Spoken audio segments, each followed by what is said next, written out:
तो मुझे लगता है कि स्त्री जो है वो कितना महान है। और पिछले साल की बात है, महिला दिवस में मैं अपने एनजीओ के लिए जब भी कुछ कार्य करती हूँ, करिए, मेरा ये है, वहाँ कर लीजिए, पर मैं हमेशा अपने आश्रम को चुनती हूँ। इसीलिए ताकि मैं चाहती हूँ कि जब हमारा अखबार में छपे कुछ भी, तो आश्रम का नाम छपना चाहिए कि इतने अच्छे कार्य वहाँ हो रहे हैं। पिछले साल की बात है, हमारे बोकारो के विधायक की पत्नी आई थी और वो सम्मानित की सभी महिला दिवस में सभी स्त्रियों को। तो उन्होंने मुझसे कहा कि रंजू जी, इतना पावन जगह है, सारा कार्यक्रम तो आपका बड़ा अच्छा से हो गया, स्वामी जी की दया है, तो आप क्यों नहीं एक गुरु का भजन सुनाती हैं? अब होली भी पास आने वाला है और हम लोग होली भी सुनते। और मुझे अजीब जैसा लगा, क्योंकि मैं तैयार होकर नहीं आई थी कि ऐसा सोचकर कि मुझे भजन गाना है, चाहे इनको कुछ सुनाना है। किंतु फिर भी हमने एक पता नहीं कैसे अपने आप एक भजन बन गया, स्वामी जी को धमार हमने बनाया, जो बहुत ही अच्छा रहा और आप सबों को एक बार मैं सुनाई भी थी। उससे पहले मैं एक बात और आप सबसे कहना चाहती हूँ। एक दिन रंभा जी, जो लखनऊ की हमारी बहुत ही लगी रहती हैं स्वामी जी के प्रचार प्रसार में, स्वामी जी बोली कि रंजू जी, 12-13 पन्ना पेज नंबर है और आप महिला दिवस आ रहा है, उस पे एक धुन बना दीजिए ना, आप गाइए कुछ उसमें। और वो एक दिन पहले ही बोली थी और दूसरे दिन मैं भूल गई। फिर उनका फोन आया तो मुझे बहुत अजीब लगा और स्वामी जी का चित्र सामने ही था और हमने प्रणाम किया उनको, और 1 मिनट के अंदर, उसको 1 मिनट भी नहीं, एक क्षण कह सकते हैं, और हमने उनको फोन किया और तुरंत गाना शुरू कर दिया हमने। उस भजन का मतलब ही इतना अच्छा है, सदाफल स्वामी जी ने लिखा है, मैं आप सबों को जरूर सुनाऊंगी।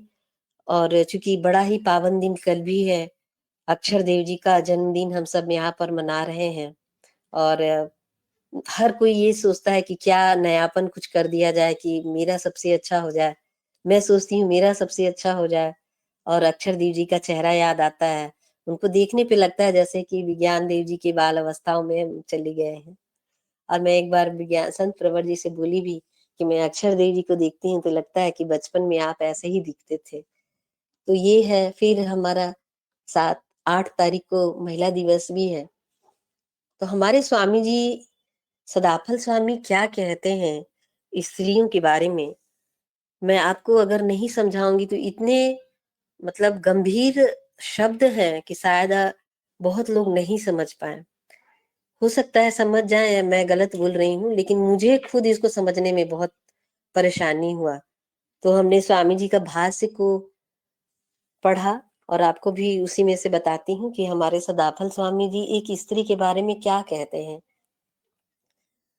स्वामी जी इस भजन में लिखते हैं कि राजा जनक की विशाल सभा में जहां अनेक ऋषि एवं अध्यात्म ज्ञान के संपन्न महापुरुष अध्यात्म तत्व के विवेचन के लिए एकत्रित हुए थे, वहां याज्ञवल्क्य महर्षि और गार्गी में उच्च स्तरीय आध्यात्मिक प्रश्नोत्तरी हुए। उस महती सभा में गार्गी सर्वश्रेष्ठ अध्यात्म ज्ञान तत्वज्ञ महिला प्रमाणित हुई। यहाँ ग्रंथकार इस तत्व को आज भी हमारी माताओं बहनों के समक्ष उनके अंदर छिपी हुई आध्यात्मिक शक्ति का स्मरण दिलाने के लिए वो कहते हैं कि अरे, स्त्री कोई साधारण चीज नहीं है, वो कोई सामान नहीं है, स्त्रियों को भी समझना चाहिए। आप अज्ञानता की रूप नहीं, आप ज्ञान की प्रतिमूर्ति हैं। आप कपड़े का जो घूंघट मुख पर उतार लेती हैं, यही आपकी पहचान नहीं है। हे माता, तुम तो रत्न की खान हो, दीनहीन अवस्था में तुम क्यों रहती हो? क्या कारण है आज की विश्व में सुपुत्रों को जन्म देने वाली, जो राम कृष्ण जैसे नीतिज्ञ कुशल और वीर पुरुष को जन्म दी धरती पर, आज वैसे पुत्र पैदा क्यों नहीं ले रहे हैं? आपने ही तो भीष्म पितामह जैसे धुरंधर महारथियों को जन्म दिया, गोद में खिलाया।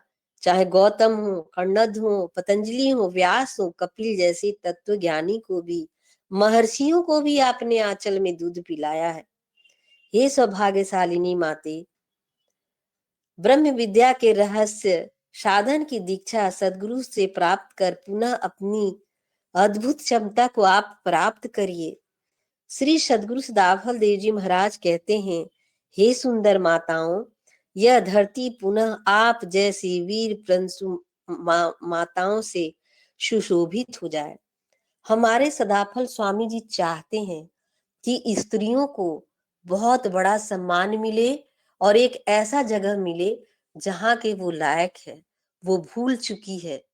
तो हमारे स्वामी जी, देखिए, मैं इसके बाद आपको एक दो और होली के गीत सुनाऊंगी और अपनी वाणी को विराम दे दूं, क्योंकि आपकी समय का भी वैल्यू है और मैं उसका ध्यान रखूंगी, क्योंकि ये मेरी बड़ी इच्छा थी कि मैं गाऊं आप सबों के सामने, क्योंकि 8 तारीख को महिला दिवस है और हमारे सदाफल स्वामी जी का जो संदेश है महिलाओं के प्रति, वो क्या रखते हैं, वो जाना चाहिए, वो घूमना चाहिए।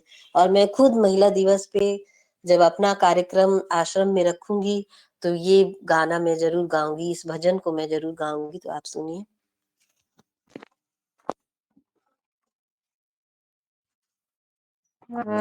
विराट परिषद जनक की प्रतिनिधि विदुषी तू भई, गार्गी याज्ञवल्क्य से फटकार उत्तर यूं दई, वनिता न तुझको जानिए स्वाधीन चित इंद्री भई, अज्ञान के दुष्कर्म के कपड़े का घूंघट तुम दई, है रत्न की खान सुंदरी ही नदीन क्यों तू हो गई, अब सबूत वो नहीं होते है, क्या कारण असभेद भई, राम कृष्ण मही भारुतारन वर नीति वेदई, भीष्म महारथी वीर धनुर्धर, गुद खिलायो प्रिय बही, विराट परिषद जनक की प्रतिनिधि विदुषी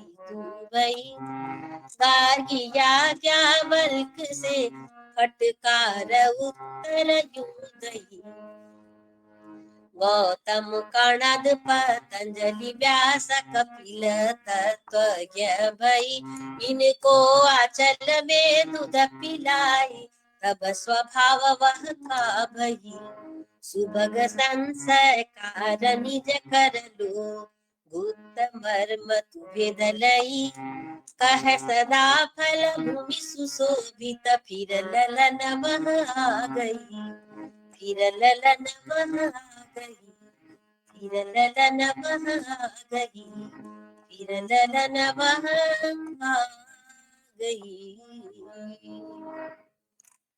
बोलिए सदाफल स्वामी की जय।